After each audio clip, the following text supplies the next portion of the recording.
नमस्कार दोस्तों, welcome to market. क्या लगता है आज के इस वीडियो में हम डिस्कस करेंगे निफ्टी और बैंक निफ्टी का ईओडी सेटअप क्या है। साथ में डिस्कस करेंगे इंट्राडे में कौन से लेवल के ऊपर बुलिश और किस लेवल के नीचे बेरिश देखना चाहिए। सो वो लेवल रहेगा निफ्टी का, बैंक निफ्टी का, फिन निफ्टी का, सेंसेक्स, गोल्ड एंड सिल्वर का। तो ये सबका इंट्राडे लेवल रहेगा। उसके साथ साथ हम अदर एसेट क्लास का एज यूजुअल जो चार्ट देखते हैं, जहां से ये हिंट होता है कि क्या ट्रेंड जो है किस साइड है, इक्विटी के साइड है, गोल्ड के साइड है, कमोडिटी के साइड है, किधर आपका आउट परफॉर्म करे उससे देखते हैं। साथ ही साथ हम ब्रेथ एनालिसिस करेंगे निफ्टी 50 का, साथ में बैंक इंडेक्स का भी ब्रेथ एनालिसिस, और स्टॉक जहां पे हम देखेंगे कि कौन से स्टॉक जो कि रिलेटिवली स्ट्रांग है। तो ये सब पे आज हम बात करने वाले। तो सबसे पहले स्टार्ट करते हैं निफ्टी से। आज निफ्टी 112 पॉइंट यानी 112 पॉइंट पॉजिटिव क्लोज दिया और bank Nifty 143 point positive close दिया। सो कल के वीडियो में हमने डिस्कस किया था और बोला था कि निफ्टी कंफर्टेबल जोन है, बहुत कुछ डरने की बात तो नहीं दिख रही है, और वैसे ही हुआ, कंटिन्यू ये जा रहा है। सो उस पर हम आएंगे। उसके पहले हम ईओडी चार्ट एक बार देख लेते हैं, डेली चार्ट क्या चेंजेस कुछ हुआ है कि नहीं। तो ऑब्वियसली निफ्टी 50 में तो कुछ चेंजेस नहीं हुआ है, कॉलम ऑफ एक्स में ही कंटिन्यू है। अब सेटअप जो है बुलिश है, इसमें कोई डाउट नहीं है। डिस्पैरिटी जरूर हाई आपका होते जा रहा है, लेकिन ये एक बुल रन में, टिपिकल बुल रन में ऐसा होता है। लेकिन रिस्क रिवार्ड यहां पे फेवरेबल इसलिए नहीं होता बिकॉज अगर आप करेंट ईओडी बेसिस पे, ये डेली चार्ट है, अगर डेली चार्ट में अगर आप यहां पे एंटर करते हो तो आपका रिस्क तो कोई तो ये फॉलो करेगा, या तो आइदर हाई पुल करो या आपका डबल बॉटम सेल जो कि आपका बड़ा हो जाता है, या चलो मूविंग एवरेज करते हो, कोई भी ये तो आपको बड़ा हो जाता है। इसलिए यहां डिस्पैरिटी हाई है, मतलब difference between the price and moving average high है, तो पॉसिबिलिटी प्राइस करेक्शन या टाइम करेक्शन में जाता है। बट करेंटली जो है कॉलम रिवर्सन यानी 24,340 जो कि अब चेंज होके 340 पे आ गया है। तो जब तक 340 के वो नीचे क्लोज नहीं होता है, एटलीस्ट कॉलम रिवर्स तो नहीं दिख रहा है। अब बैंक निफ्टी की बात करते हैं कि बैंक निफ्टी का चार्ट सेटअप में क्या कुछ चेंजेस है। तो कल तक जो है कॉलम ऑफ ओ में थे, अब क्या ये अभी भी, यस, तो अभी भी कॉलम ऑफ ओ में है। बुलिश चार्ट सेटअप अभी भी बुलिश है, भले ही क्लोज 143 पॉइंट पॉजिटिव दिया है बैंक निफ्टी, लेकिन यहां पे अगर डबल टॉप बाई अगर मिलता है 53,120 के ऊपर तो पॉसिबल है 840, और इवन क्लस्टर ऑफ काउंट भी ओपन है। तो ओवरऑल अगर हम देखें तो सिनारियो जो मुझे दिख रहा है करंट स्टेज पे यानी आज के डेट में मुझे बुलिश दिख रहा है, बेरिश तो इंडेक्स के इस पे तो नहीं दिख रहा है। एनीवे, तो अब आएंगे यहां पे जब 1 मिनट टाइम फ्रेम पे क्या कुछ चेंजेस हुआ है। तो कल जब हमने बात किया था तो यहां पे ये काउंट 24,550 599, सो हमने बोला 550 598 sort of cluster of count है, यहां तक जाने की प्रोबेबिलिटी दिख रही है, और आज 112 पॉइंट अब भी गया। सो यस, ये एक दिख रहा है मुझे 600, इवन 830 और 870 ये भी क्लस्टर ऑफ काउंट है। तो प्रोबेबिलिटी तो यहां तक है, इसमें कोई दो मत नहीं दिख रहा है मुझे, कोई डाउट उसमें नहीं दिख रहा है। ओनली थिंग क्या हो रहा है कि आपका जब कोई भी करेक्शन नहीं होता है तो ये लोगों को यानी डर लगता है। लेकिन आपको देखिए डरने की बात क्यों, इसलिए डर तब लगना चाहिए जब आपके पास एग्जिट स्ट्रेटजी नहीं है। करेक्ट, एग्जिट स्ट्रेटजी मतलब अगर आप एंटर इस चार्ट पे अगर आप कर रहे हो तो आपको मालूम है कि आपका वॉकिंग लाइन यानी 24,300 के नीचे, अगर 330 के यानी 300 के नीचे गया तो you have to exit in long side. So इसमें कोई डाउट, कोई इफ बट या रुक जाते हैं या कुछ ऐसा नहीं होना चाहिए। जब आपने एंटर किया था यहां पे, सो 23,500 पे आपने एंटर किया था, आज के डेट में 24,500, 1000 पॉइंट आपके फेवर में आया है ऑलरेडी। अब आप अगर आपने मिस किया कहीं पे, अब एंटर कर रहे हो, तो करंट स्टेज पे भी आपका स्टॉप लॉस यानी पैटर्न फेलियर लेवल 24,300 है। तो यहां से 200 पॉइंट है, 200 पॉइंट नीचे गया स्टॉप आउट हो जाएंगे। और आप इवन एंटर भी किए थे 23,500, तभी भी आप एग्जिट हो जाएंगे। अब जनरली बड़े ट्रेंड के बाद एक विप्सॉ फील, और देखिए डिस्पैरिटी हाई भी है, तो हो सकता है कि एक साइडवेज मूव हो और उसके बाद फिर से एक आपका ट्रेंडिंग मूव है, ये सब पॉसिबिलिटी हो सकती है। बैंक निफ्टी का देखते हैं कि बैंक निफ्टी ने क्या कुछ चेंजेस हुआ है, तो नहीं, अभी भी साइडवेज मूव है। सो कल जो हमने ड्रॉ किया था, ये एक जो शॉर्ट ऑफ रेंज जो हमने बोला था, यस, तो ये एक रेंज में घूम रहा है। इस रेंज के बाहर जब तक नहीं जाता है तब तक आप फ्रेश बाई साइड आप थोड़ा मुश्किल है मुझे दिखना, यानी मोमेंटम, फ्रेश मोमेंटम थोड़ा मुश्किल दिख रहा है। 53,000 इवन 250 यानी 300 के ऊपर अगर जाता है तो पॉसिबल फ्रेश मोमेंटम आएगा, या अगर डाउन साइड 52,200 के नीचे जाता है तो फ्रेश मोमेंटम। तो शॉर्ट ऑफ आप बोल सकते हो कि 1000 पॉइंट का जो मूव है ये नो ट्रेडिंग जोन है, साइडवेज मूव है, कुछ खास इसमें नहीं दिखेगा।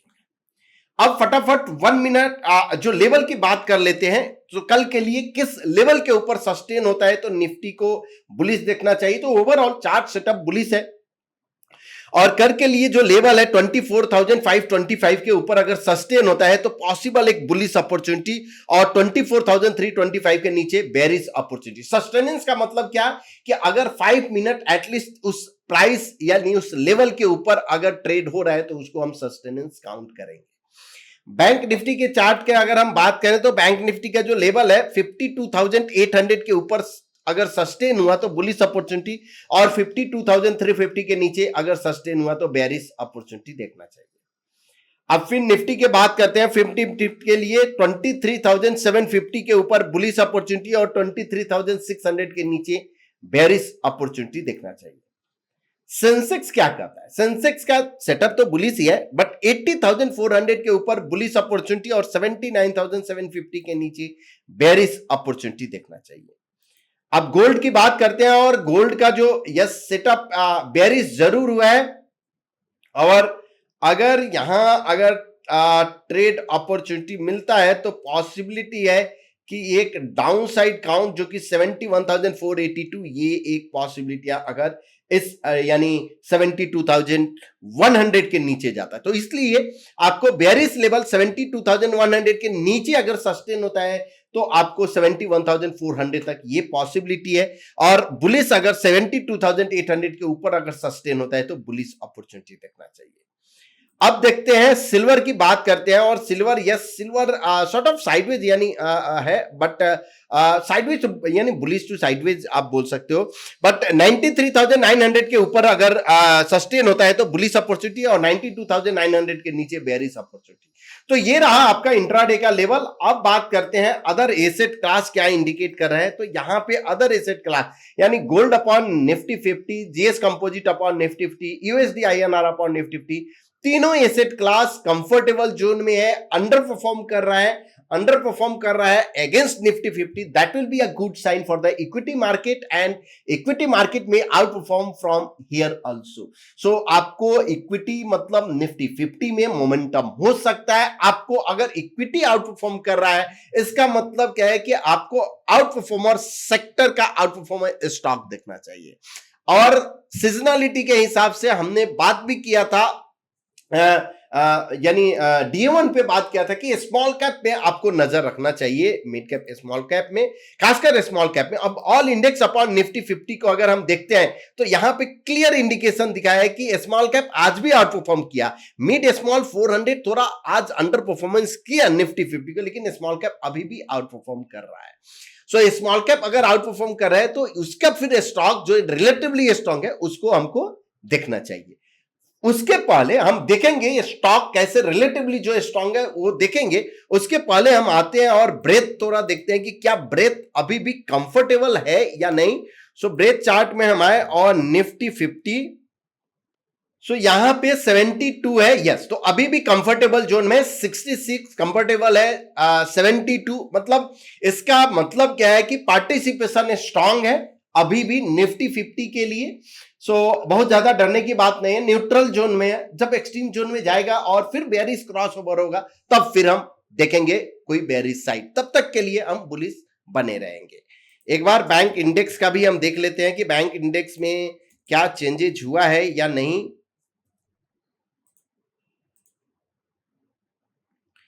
सो बैंक इंडेक्स में तो अभी भी यानी यस बेयरिश क्रॉस ओवर तो है और ब्रेथ 41 है, 50 यानी ब्रेथ पार्टिसिपेशन नहीं है। बैंक इंडेक्स में पार्टिसिपेशन नहीं है, न्यूट्रल जोन में। अब यहां से अगर कोई पार्टिसिपेशन अगर आता है तो that will be interesting, because neutral zone में ब्रेकआउट जो है बहुत बढ़िया से वर्क करता है।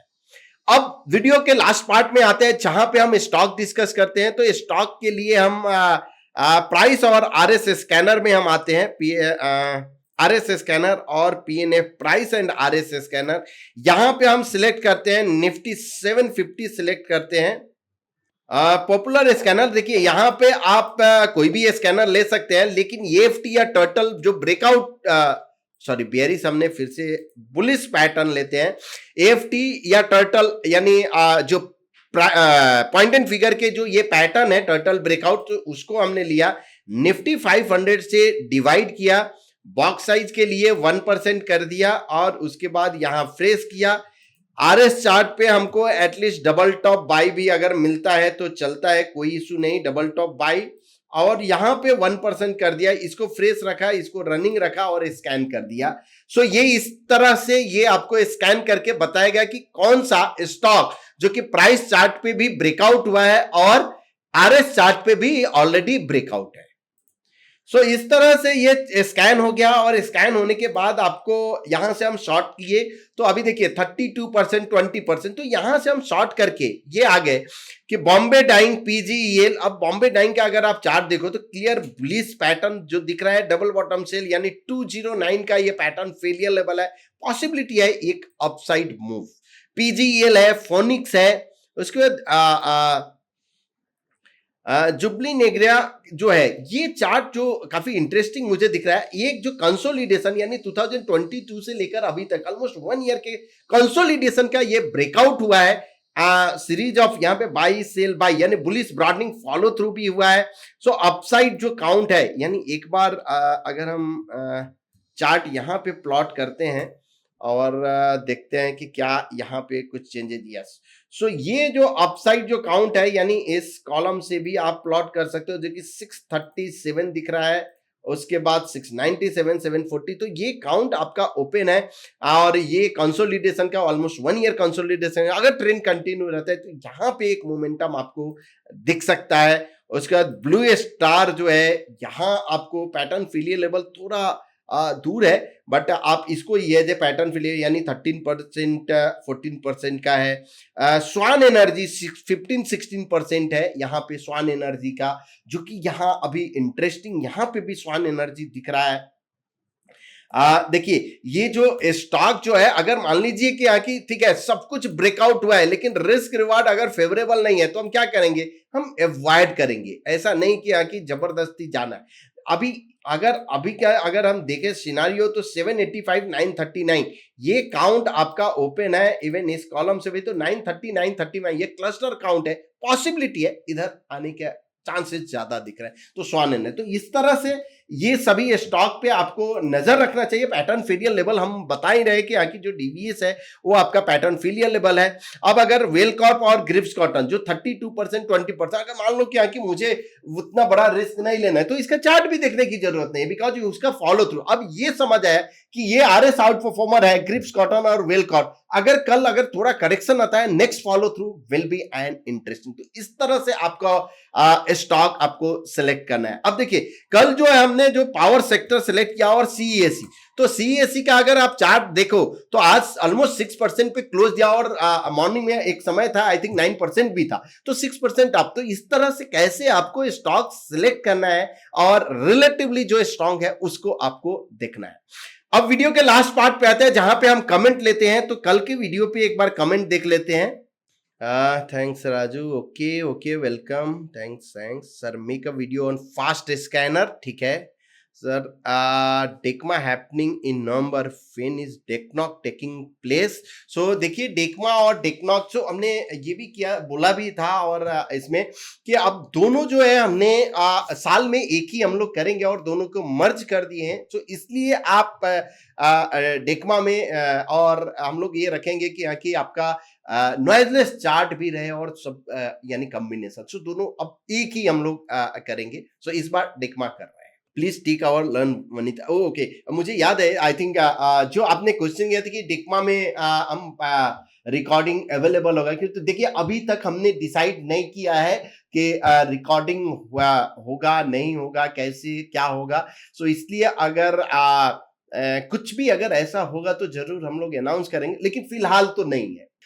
अगर आप रजिस्टर करते हैं तो आप फिजिकल, आप बिल्कुल आपका वेलकम है। Sir, you always say sustenance the level we can buy, but how can we confirm it's sustain or not? Very confusing and live market से। देखिए जब हम बोलते हैं कि सस्टेन का मतलब क्या है कि एटलीस्ट 5 मिनट इसके ऊपर आपका ट्रेड होना चाहिए। जैसे अगर मान लो 21,000 के ऊपर अगर सस्टेन होता है, मतलब 21,000 के ऊपर अगर 5 मिनट ट्रेड हो रहा है, मतलब समझ लो कि ये लेवल सस्टेन हो रहा है। Got it? You're talking about the various scanners like sector scanner, RS price scanner. When do we run this scanner? Should we run and do the analysis the previous day after market close, or should we do analyze during the market hours? Because sometime I have seen the sector trend reverse the next day. Then how do we handle it? देखिए आपको ये जो sector analysis एक दो तरीका से आप कर सकते हो। इवन यानी जो विद इन मार्केट, अगर if you are a intraday trader और मोमेंटम ट्रेडर, तो आप उस समय इंट्राडे कर सकते हो। अगर आपको लगता है कि you are a positional trader, so आप 3:30 से पहले अगर थोड़ा एनालिसिस कर लेते हो, स्टॉक सिलेक्ट कर लेते हो, तो आपको अर्ली एंट्री मिल जाएगा और आप नेक्स्ट डे के लिए तैयारी। पॉसिबिलिटी है कि जो ये सेक्टर आज चला है, जो स्टॉक चला है, तो कल हो सकता है कि थोड़ा वो दो पॉसिबिलिटी, ट्रेंड कंटिन्यू रहेगा या थोड़ा हो सकता है कि रिट्रेसमेंट। मतलब इसका मतलब ये नहीं कि वो रिवर्स हो गया। करेक्ट? अभी जैसे हमने याद है कि एक जब ट्रेडर नेस्ट चालू था तो उसमें एक मैचडॉग हमने आइडेंटिफाई किया था, और मैचडॉग का एक बार चार्ट आपने जो क्वेश्चन किया इसलिए, और जब लाइव मार्केट में जब मैचडॉग आइडेंटिफाई किया था तो ये कहीं आई थिंक यस ये 1% के चार्ट पे, उसके जहां से आइडेंटिफाई होता वहां से सेम डे 5% अप गया, अगले दिन वो ऑलमोस्ट 3% के करीब में ये डाउन आया। तो एक जो पार्टिसिपेंट थे उन्होंने बोला कि सर इसको कैसे हैंडल किया जाएगा अगर ये 5% जो है अप गया उस लेवल से, और उस हमने प्रॉफिट नहीं बुक किया, और उसके बाद आज 3% के करीब में आज ऑलमोस्ट यानी ये डाउन है ये, तो क्या करना चाहिए? देखिए मेरा ये था कि हमने जो बाई किया था वो क्या किया था, पोजिशनल बाइंग किया था। और जगह अगर आप पोजिशनल बाई अगर कर रहे हो तो आपको अपना स्टॉप लॉस तो मालूम होना चाहिए कि क्या मेरा कौन सा क्या है स्टॉप लॉस। अगर उस स्टॉप को, उस रिस्क को अगर हमने आइडेंटिफाई कर लिया और उसको ले लिया, फिर आपको सोचने की जरूरत नहीं है और आपको होल्ड करना चाहिए, continue with trailing stop loss या जो भी आपका मेथड है। और देखिए आपका रिजल्ट क्या है, फिर अगले दिन 20%, उसके बाद ट्रेंड कंटिन्यू और एक अच्छा खासा मूव। सो आपको एक दिन के रिट्रेसमेंट से आपको डरने की बात नहीं है। क्या आपने जब आप एंट्री कर रहे हो उस समय का आपका जो पैटर्न फेलियर लेवल है उसको नेक्स्ट डे ब्रीच करता है, एग्जिट, एंटर अगेन। अनदर एक जो माइंड ब्लॉकेज जो रहता है कि गैप अप या गैप डाउन। देखिए जनरली जो गैप होता है इन डायरेक्शन ऑफ ट्रेंड होता है, अब जो कुछ जो गैप होता है रिवर्स हो जाता है। सो एक दो के लिए जो है हम मैक्सिमम ट्रेंड का छोड़ते हैं, ये एक ब्लॉकेज होता है। और गैप जो है अपने कंट्रोल में नहीं है, लेकिन रिस्क तो मेरे कंट्रोल में है। अब गैप से आपको अगर डर लगता है, इसका मतलब क्या है कि आप अपने पोजीशन साइजिंग को थोड़ा जाके देखिए। करेक्ट? ये सबके लिए हम बोल रहे हैं, पोजीशन साइजिंग को आप देखिए, क्या आप जो पोजीशन लिए हो वो एज ए रूल है, आप अपने पोर्टफोलियो के साइज के हिसाब से लिए हो या लिवरेज लिए हो। मेरा जो अंदाजा, जब लिवरेज आप लेते हो तभी जब आपको ये सब दिक्कत का डर रहता है। ओके, सो हम यस, सो एक लास्ट कमेंट ले लेते हैं। Sir, I am a student of PNF course Gurukul and looking for AB Capital daily time frame and PMOX indicator is shown a oversold territory as well. DA smart line is above the bullish cloud. So my understanding basic of course is that it's bullish scenario. So can I trade into column reversal and place the stop loss DBS? Please correct if I am wrong. अब देखिए AB capital का हम chart open करते हैं. चलो 0.25% का chart open करते हैं यहां पे, और आपने जो प्लॉट किया है DA स्मार्ट लाइन, उसके बाद आपने प्लॉट किया है PMOX. ठीक है, अब देखिए ये जो ग्रीन लाइन जो PMOX का जो दिखाता है, ये क्या दिखाता है? ये इंडिकेट करता है कि ये इंडिकेट करता है कि ओवर सोल्ड में है. समझ गया? अब यहां से अगर कॉलम रिवर्स होता है तो that will B an opportunity, हो सकता है, बिकॉज ट्रेंड आपका बुलिश है. लेकिन क्या ये कॉलम ऑफ ओ में हम ले लेंगे? नहीं, ये हमको नहीं मालूम कि ये और कितना कॉलम ऑफ ओ और कंटिन्यू रहेगा. एटलीस्ट कॉलम रिवर्स तो होने दो, उसके बाद रिस्क रिवार्ड आपका फेवरेबल होगा. तो वेट, या आप लोअर टाइम फ्रेम पे फिर जाके आप देखो कोई बुलिश पैटर्न हो रहा है और अकॉर्डिंगली फिर आप ये करो. यस, बट आपका अंडरस्टैंडिंग, आपने जो एनालिसिस किया, परफेक्ट. सो ट्रेंड बुलिश है, अबव डीए स्मार्ट लाइन है, यहां पे एक्सट्रीम जोन में भी है PMOX जो कि ओवरसोल्ड में है, और उसके बाद अगर कॉलम रिवर्स होता है तो ये एक इंटरेस्टिंग हो सकता है. दोस्तों एक आपके साथ डिस्कस से ये करना था कि कल से थोड़ा हो सकता है कि यहाँ की ये जो मार्केट क्या लगता है हम रिकॉर्ड नहीं कर पाए, बिकॉज सम एक प्रोजेक्ट अभी लिए हैं और उस प्रोजेक्ट को फिनिश करना है मुझे. सो मे बी 18 डेज जो है हम आपके साथ बात नहीं कर पाएंगे. उसके बाद फिर हम कोशिश करते हैं जैसे प्रोजेक्ट मेरा खत्म होगा हम इमीडिएट हम फिर से will try to restart. Okay, hope आपको ये वीडियो पसंद आया होगा. अगर पसंद आया तो प्लीज अपने दोस्तों के बीच शेयर कीजिए, लाइक कीजिए एंड कमेंट कीजिए. Thank you so much.